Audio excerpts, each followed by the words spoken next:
Masarap na pagkaing Pinoy na kakanin na ang tawag po dito ay sapin-sapin. Ibabahagi ko po sa inyo kung paano ito gawin. Sa isang mixing bowl, ay paghaluin nga lamang po natin dito ang 2 cups of coconut milk, 1 cup of condensed milk, 1/2 cup of sugar, and 1 teaspoon of vanilla essence. Isunod naman po natin ditong ilagay ang 500 grams of glutinous rice flour, 1 cup of water, at haluin lamang po natin ito ng maayos at gumamit po tayo dito ng salaan.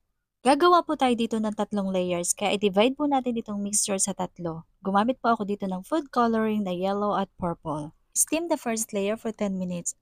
Then add the second layer and steam also for 10 minutes. Isunod naman po natin dito yung pangatlong layer at steam po natin ito ng mga 40 minutes pa. Balutan po natin ito ng aluminum foil para hindi pasukan ng tubig. At pagkatapos po nitong maluto ay hanguin natin at atin munang palamigin. At kapag malamig na nga po, ay lagyan natin ng toppings na latte. Ayan po guys, napakasarap nito na pang merienda. Pwede rin po ito na pang negosyo.